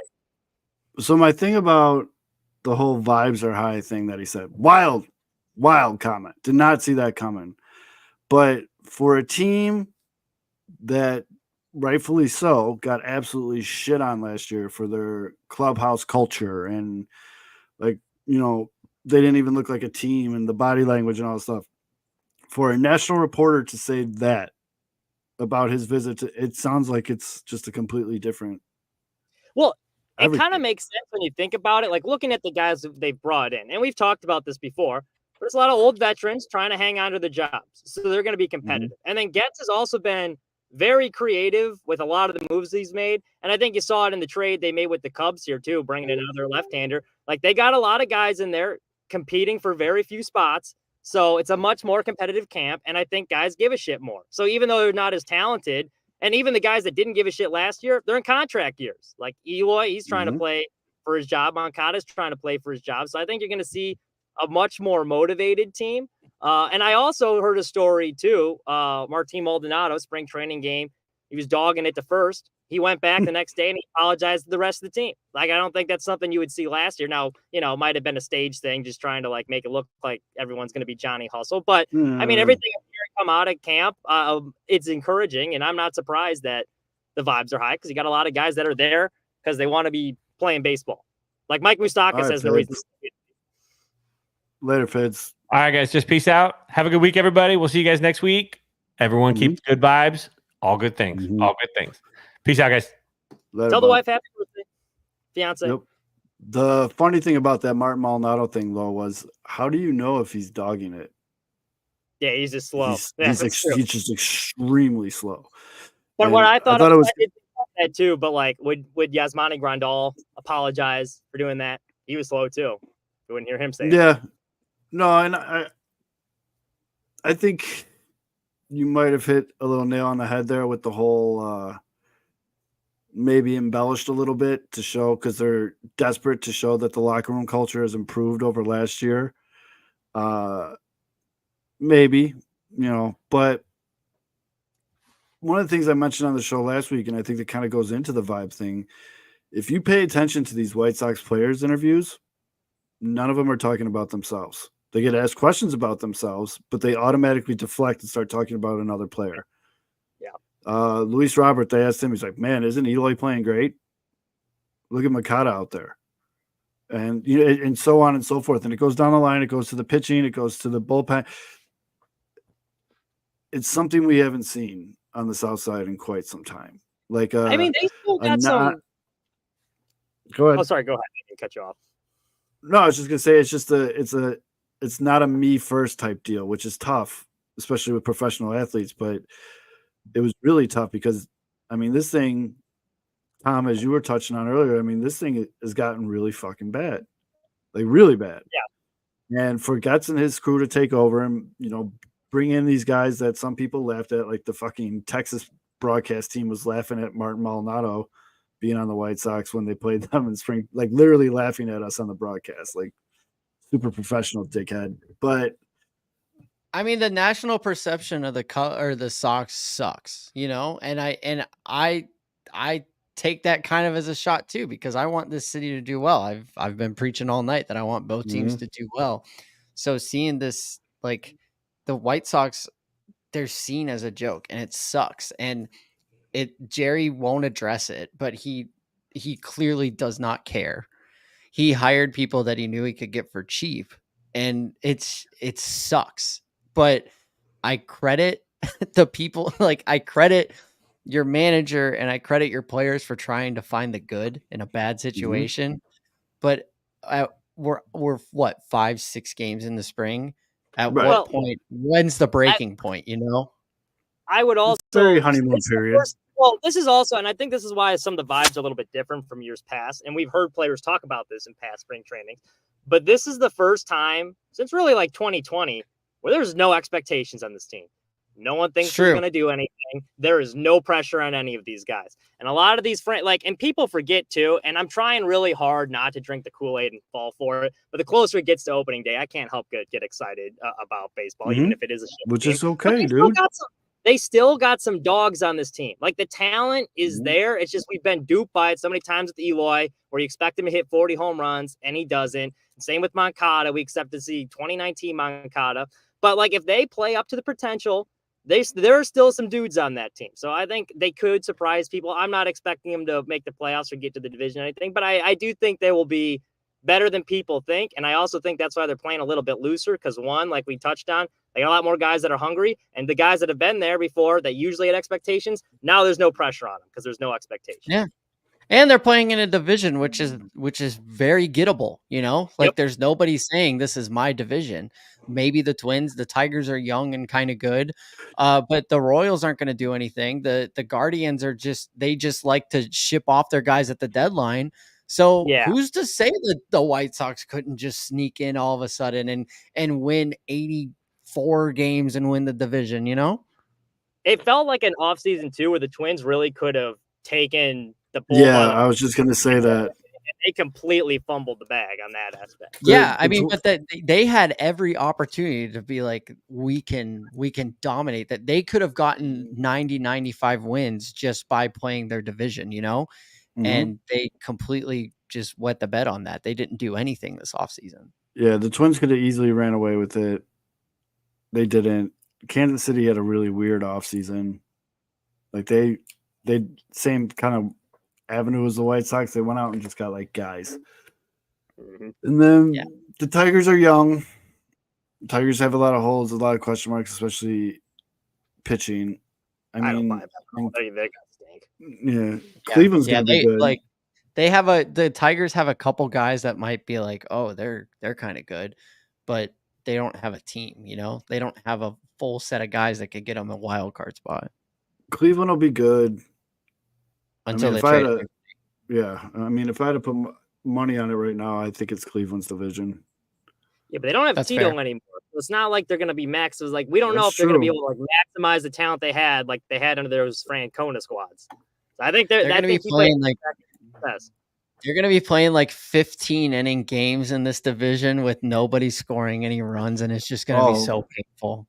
I'm going to make a lot of the NASCAR money back by betting team total unders in baseball in the Central Division. That's for sure. You wouldn't have to make any money back if you listen to my bets over Mitch's. Oh buddy. How did Kyle Larson do? He didn't finish the race either, asshole. So I mean, Chevy is 6 for 6 in NASCAR right now, and guess who's bet on all 6 of those races being Chevy wins? bully for you. Let me tell you, that race, he they hits had you a with a 4 bully score for on you. the pole. Look how nervous he is. He's They wearing a had jacket 2 because cores. there's pit stains because he's so nervous in that suit. I'm just a classy gentleman. I wanted to class up the pot. Yeah. All right, well, What can I say? A NASCAR fight. and there's a fight on the backstretch. No, but that's my biggest thing. I mean, again, you guys can do whatever you want with regards to how you want to approach the season, how you want to whatever, and to kind of come completely full circle on this show. I'm gonna be excited until I shouldn't be. Like, Yeah. Which will probably be like the White second week. Sox. True, but baseball that like- back. Like yeah, baseball is the perfect sport to be like, I have a team. I'm gonna go to a ball game, and right. I'm obviously gonna enjoy myself more if the team wins. But at the end of the day, I went to a ball game. Like, Right. And isn't I that feel like with football, there's only 17 chances to see your team win, right? right? With baseball, it's like, all right, well, go get them tomorrow. It's just a So- different aspect. But isn't that like kind of the, I don't know what word I want to use here, like whimsy or like magic of baseball, that every year the team you've been rooting for since you were a kid, they got a shot. I mean, you got to play the games. It's the I mean, that's why beauty of opening day baseball. is It's the the greatest, magic of like- baseball. Yeah. Like that's why opening day is like one of the greatest days of the year. Because everyone's Right. coming It should in be a with So- national holiday. Everybody wants the Monday after the Super Bowl off. I want opening day off. Yeah. I pretty much do every year, but yeah. And I the do day too. after it. But yeah, I mean, I almost feel bad for the people that have lost that. The people that are just so bitter and sour about this team and what they've done to them, which again, in no means am I saying that's not correct. This team is fucked up year after year, has done nothing that's been fan friendly, has been doing nothing, whatever, and you have every single right to be, but it just sucks, man. Like it's still something that means something to me. It's still something that, and I'm really looking forward to passing that down. And you know what I mean? Like, it's like, Oh yeah, I don't know, it's one I of those don't have things. I don't have any kids right now, but when that time comes, like, first thing I'm going to teach them is Cubs baseball. You know, so that's it. And I mean, we're almost at the hour and a half, and I know, Mitch, you got a big NASCAR minute. That's how excited I am. Big NASCAR minute for us because it was a pretty close race. So now, Tom, we gotta let him speak his piece here. I won't say a word. It's time for the NASCAR minute with NASCAR Mitch.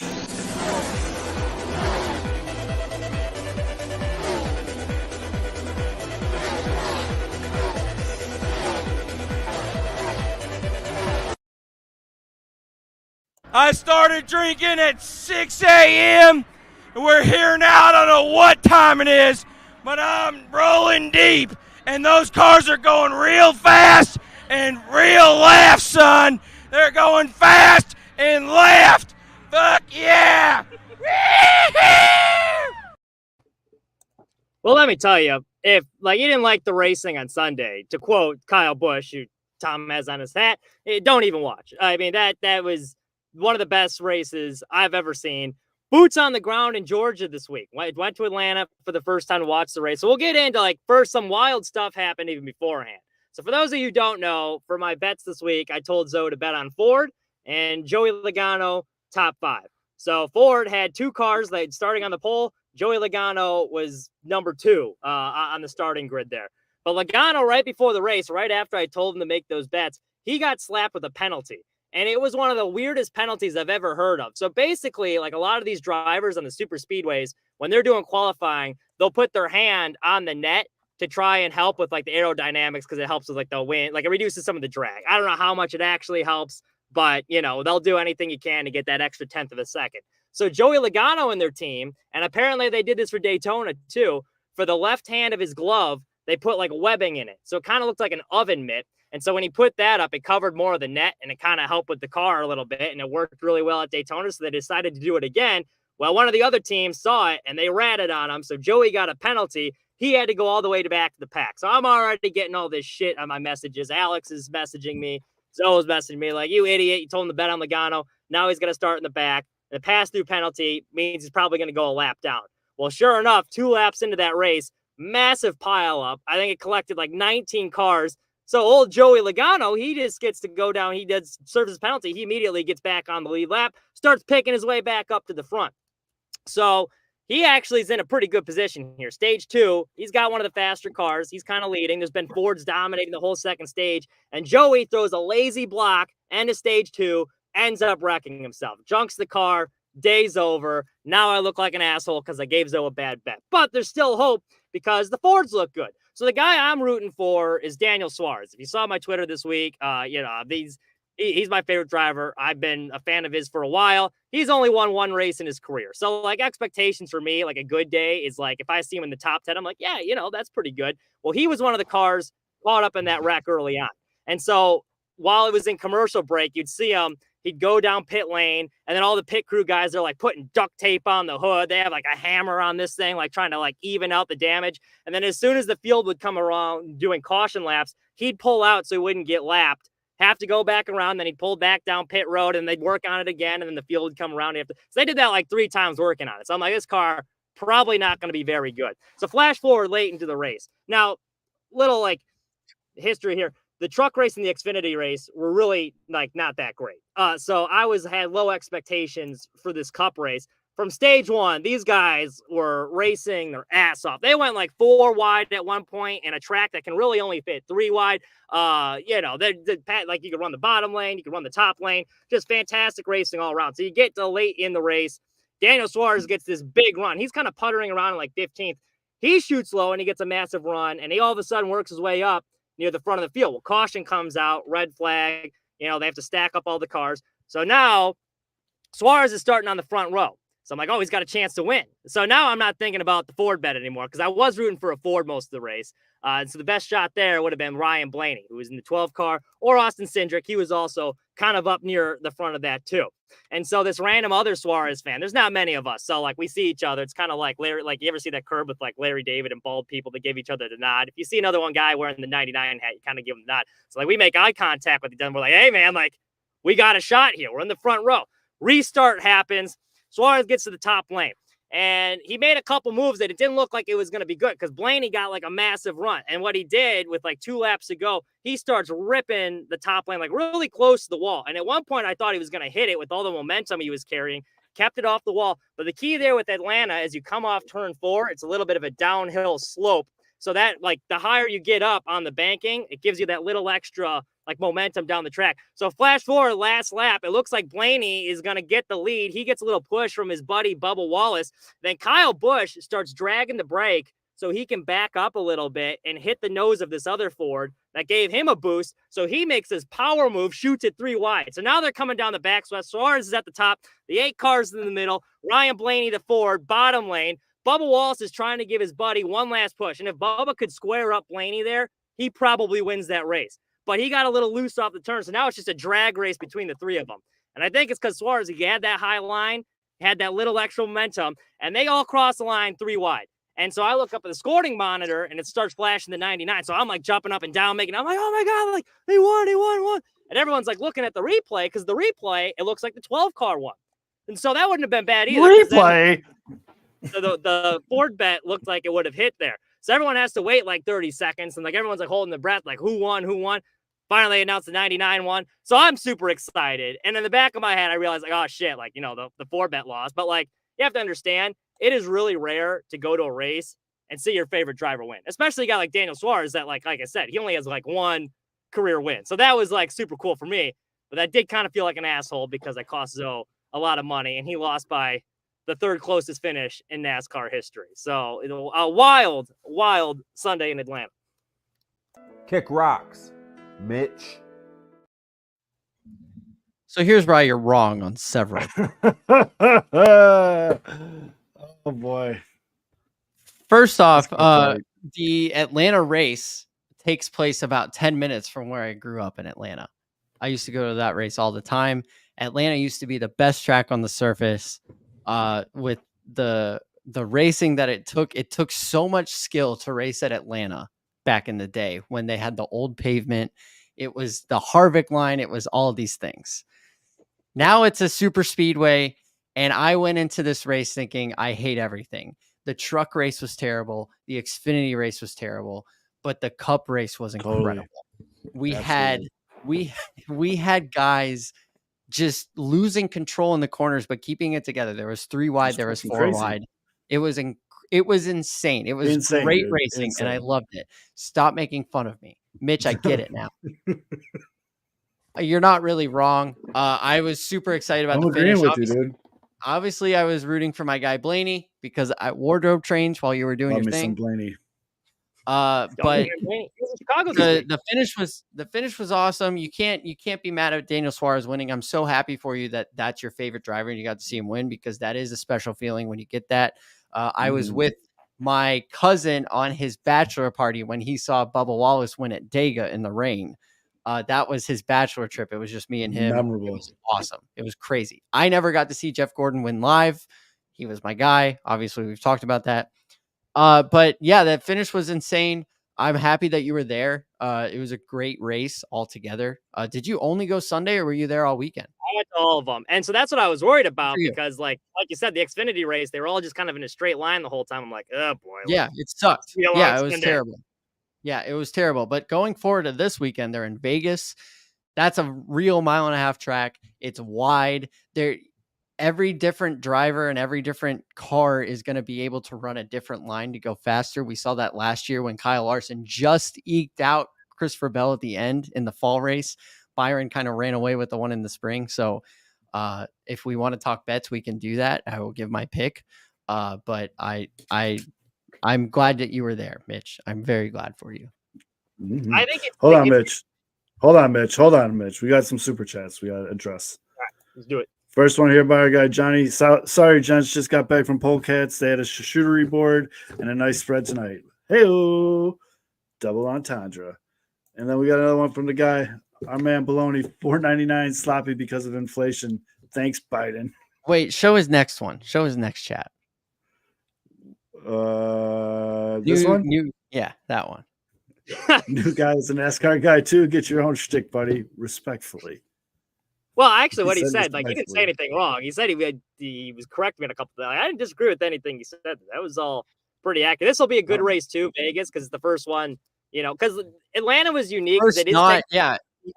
but it's a 1.5 miles, which most super speedways aren't. And I think you can make more moves than you traditionally could, because like usually super speedways, they're not going 3 wide and not just fuel saving. Correct. They were like actively racing. Yep. So that was unique, where the other ones. Exactly. Real race. Exactly. And so how about these guys that like are really good at super speedways, like Michael McDowell and Todd Gilliland? They're all at the top of the point standings where they're not McDowell. normally. And now they go into Vegas with some momentum. Like even Corey LaJoy has some momentum going Big into Mo. Vegas. You know, anybody could feed off of that momentum and have a good run in Vegas, and then they feel like they got a shot at the end of the year. I Hey, do like the it's anybody's Chevys this race. weekend. I'm interested to see qualifying Busch. to pick Kyle driver, Busch. but I do like the Chevys. Kyle Busch. The Hendrick cars are fast there usually. You got Kyle. All right. Kyle I Busch. think he's a Chevy, so there we go. Kyle Busch. You got Wait, you like the Chevys Chevys? You like I the do like- Chevys? That's what I'm saying. I like the Chevys this week. Blaney. Is We- Blaney. we got Blaney. Chevys and Chevys and Chevys. Nope, I'm And going Mr. Blaney. Chevrolet. well, hey, so we tried Um, Toyota, it didn't work. We tried Ford, it didn't work. So you know, I mean, by So now you're Might going to wanna screw go- Chevy over? Chevy's 6 for 6, and now you're going to come on I the was gonna bandwagon. I'm say- going Ford. Really wish I knew about the whole 6-0 Chevy thing, Mitch. Kick rocks, the Mitch. Fords were fast. Hey, look, those were educated bets. You know, Daytona, the Toyotas Educated? looked phenomenal in the Let me- duels, and at Atlanta, which by the way, last time they ran there, the Joey won in the spring. So like they're Yeah. always, and I think it was a Ford that won in Atlanta too last time they raced there. Yeah. So So that's you know. an educated bet. Those were educated bets. I stand by. Okay, I mean, they Zoe, didn't work out. Zoe. It's bet. Zoe, take a look at my account. I'll show you an educated bet. Uh-oh. Uh-oh. Oh boy. Uh-oh, we're flexing now, folks. NASCAR fights. All right.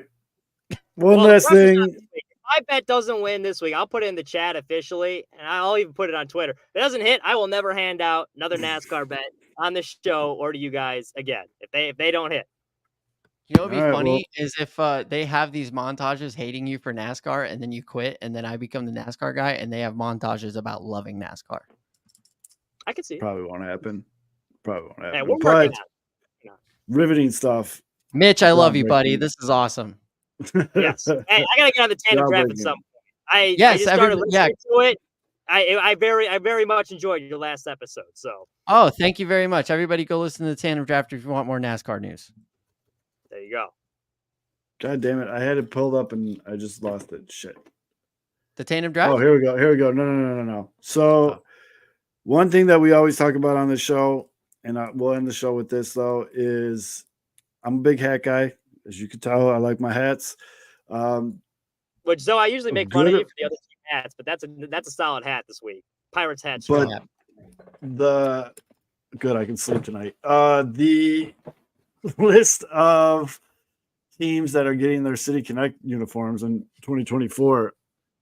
Apparently, it came out a couple weeks ago. It was the first time I seen it. But it kind of sucks because 3 of them are teams I can't wear their shit. So you got the Guardians, Tigers, and Twins are all getting City Connects. Then you got the Mets, Phillies, Cardinals, and then Rays and Blue Jays. And then apparently when you spend $1 billion in free agency, you get to do a second City Connect because the Dodgers are getting another one. Nice. Oh, baloney. I saw you drinking margaritas earlier, so I'll give you a pass on that one. I thought it was. There's 2 teams. Let's see your two's knowledge here. There's 2 teams in Major League Baseball now that have not had a City Connect uniform. Which 2 teams? Oakland, I feel like, is one. Correct. And Tampa Bay is getting theirs this year. So this is like of the teams that are not getting one Yeah. this year. You're talking about, right? After this list, there's 2 After teams. this, there's only 2 left. The Yankees. Yeah, and one of them, it's the A's and the Yankees. Yeah. So 'Cause the A's are trying to figure out where they're going to move, and the Right. Yankees are traditional and don't want to do this. Heaven You forbid you think touch it's a the Yankees coincidence uniform. that prior to this offseason, now the Royals kind of ruined this theory, but prior to this offseason, the 3 teams in talks about moving stadiums were the 3 teams that had never spent over $1 million or $100 million in free agency on a player. There's something going on, man. It's crazy out there. The collusion. I don't know. It's weird, man. I'm looking at this list though. Here's how we fix baseball. You ready, boys? All right, give Cancel me the the quick version because I'm going back to hats. Cancel the Steroids. Marlins, cancel the Rays, cancel the Diamondbacks, cancel the Rockies. Move the Nationals back to Montreal, move the Brewers back to the American League, move the Astros back to the National League. We play ball. You need baseball teams in Florida badly. False. I'm No, fine with steroids. not too, false. again, if I'm being honest. No, steroids are I fine. I missed Oh out yeah, on bring the back steroids. steroids. Steroids are That- fine. that's- I don't care about that. And Yeah, bring bring back back if you bring back steroids, you got to bring back sticky stuff. Yeah. The Oh, yeah. spider click. Let everybody Not me. Just cheat. a given. I'm fine with it. It's more entertaining. But you need to have Hey, if you're baseball not in Florida. cheating, you're Someone not that trying hard enough. Be like Joey as Logano. someone that lived in Florida for a good amount of time, 5-6 years, there's enough of the retiree community from Massachusetts and New York and the Northeast there that want to go to baseball games. And the reason why the Rays And why is attendance there like 45 people? have you in ever the been stadium? have you ever been to Tampa Bay Stadium? No. It's a Nor do piece of I. shit. Nor do I want to. Yeah. It's a dump and it's not If they- even in Well, we to saw the Tampa Bay. Marlins. We saw the Marlins build a new stadium, and nobody goes to that one either. That's Miami. I'm talking about Central Tampa, Florida. with the bad stadium, they still somehow manage to be competitive. And Jerry's claiming Every that, year. like, you stadium So is the good. problem with Tampa Stadium is it's a dump, and it's not even in Tampa. It's in St. Petersburg. It's a pain in the ass to get to. It's just there's so many things wrong with it. When I was down there, they were so bad that it was like fill up your gas tank and get 4 Rays tickets for $5. Well, Well, it that's was what it super is. sad Well, they what had about the the Wild- Diamondbacks? What about Yeah, the that Diamondbacks in Arizona? It's the exact same thing. They sell season passes for $300. You can go. I spent like thousands of dollars on my half season Right. tickets for the Cubs. They can go to every single home game for $300 in Arizona. At I least think the with the Diamondbacks postseason games this year were full. Now the atmosphere was super Yeah. lame, but like Well, that's because it they were was playing the sad Phillies. The watching- Phillies traveled. It was sad That's watching true. the Rays play in a half-empty stadium in a playoff game. Like that atmosphere, like that series against the Blue Jays was set. Like you would think it was just some like throwaway game in July. There was no one there. Make me So, Aldo, who Sorry. lives in Arizona, brought it up when we were talking about it.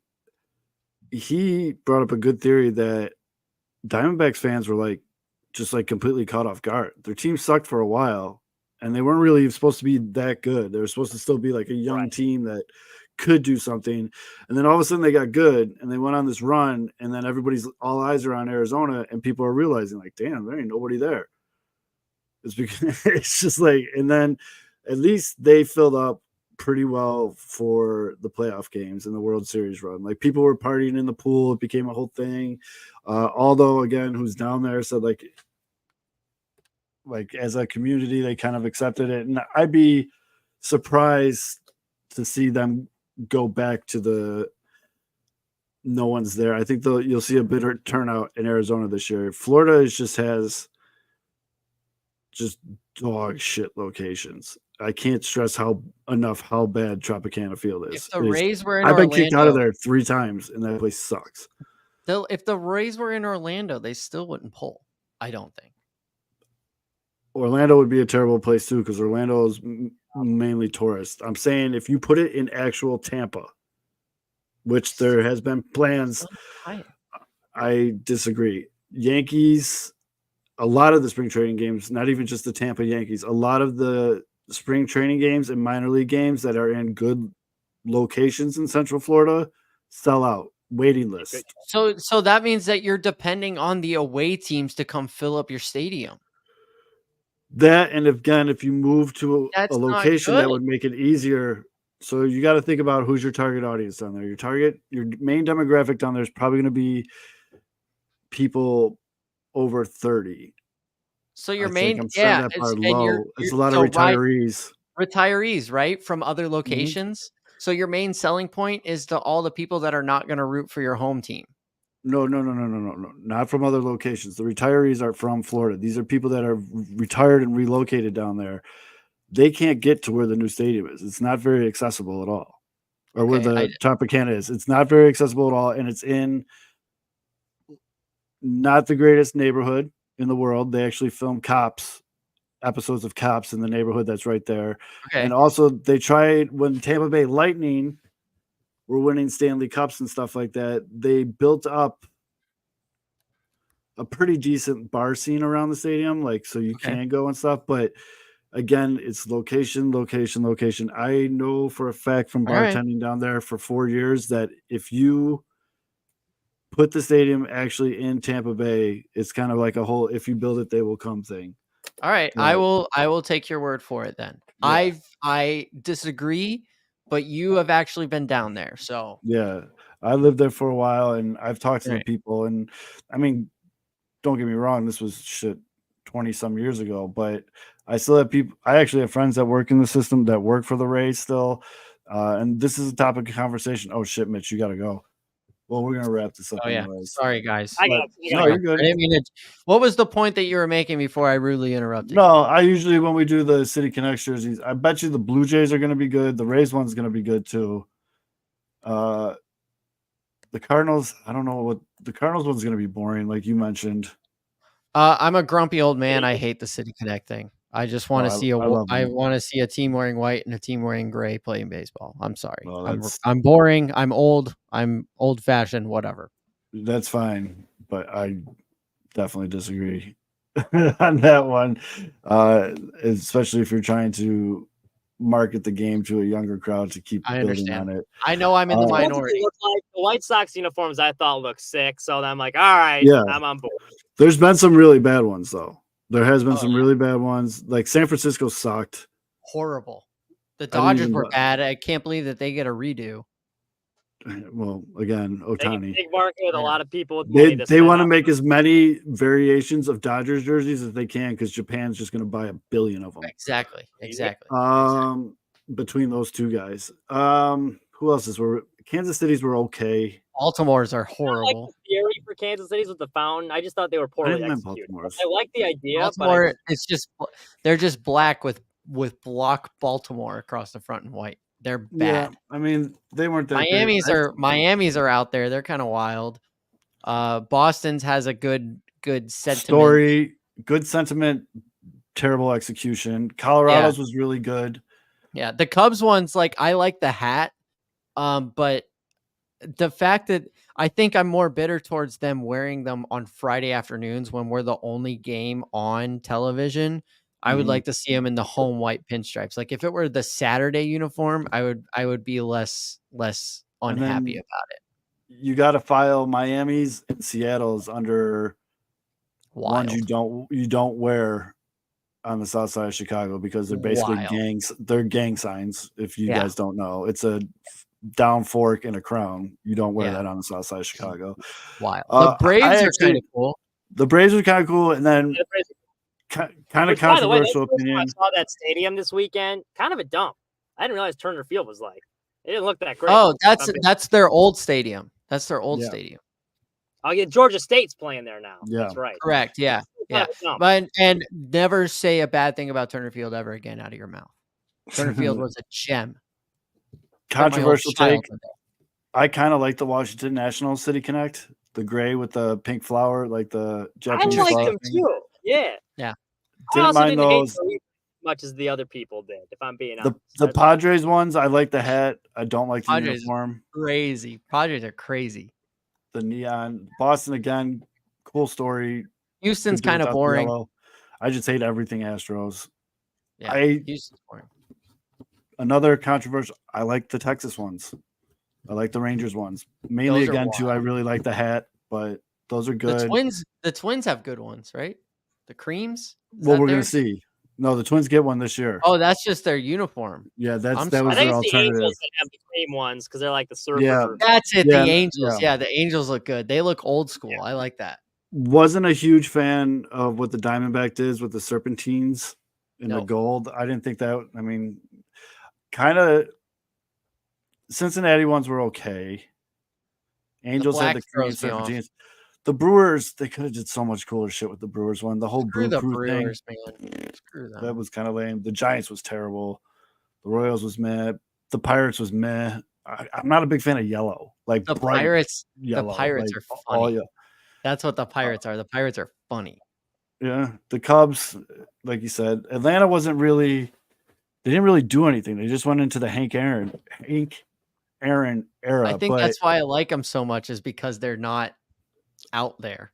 dude, and there they're was kinda a 3-year stretch where I rocked that old Braves hat with the lowercase a, the white one, and Yeah, I Oh, worked for the. I like those. Those are cool.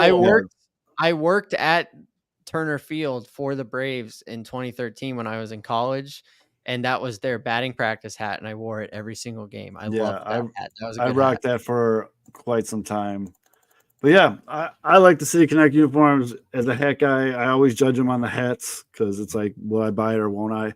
Funny, weird thing, I've tried to buy a Cincinnati Reds City Connect hat like 10 different times, and they're always sold out of them. I don't know if they just aren't going to restock them, but it's just, I thought that You know, was really weird. Though for you in 2024, I'm gonna try to become less of an old man and try to Well, enjoy these things. It's fine. You're just going to get along with Fids really well. Well, he and I already get along. Yeah. He's known my love for Chris Bryant since Chris Bryant Yeah, was in the minors. So But Fids is very much a traditionalist. I'm more of a do what you got to do to grow the game thing, and we kind of meet in the middle on some things. Some things we never will, like bunting, but it is what it is. But that's what makes the game great. yeah, Is everybody has a different viewpoint on it, and so 160 games a year, baby. I think that's a good place to wrap things up. So for Tom, that's Mitch. I'm Zoe. Thank you for listening this week, and we will see you guys all next week again at 8 p.m. Central Time on Wednesday night. This is the Pinwheels and Ivy Show. I'm gonna play the music and we out of here.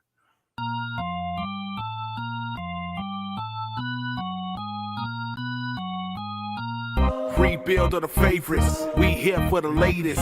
South side or the north side. Not tuned to the greatest. Home team for the home teams. Both sides got our own rings. On the mound or the long ball. But we don't put the wrong strings. Yeah. It's that time of the year now. Wrigley or Gantes or the whole league that we hear now. New show with a new mood. Discussions and interviews. Straight rumors that might be. This is Pinwheels and Knife.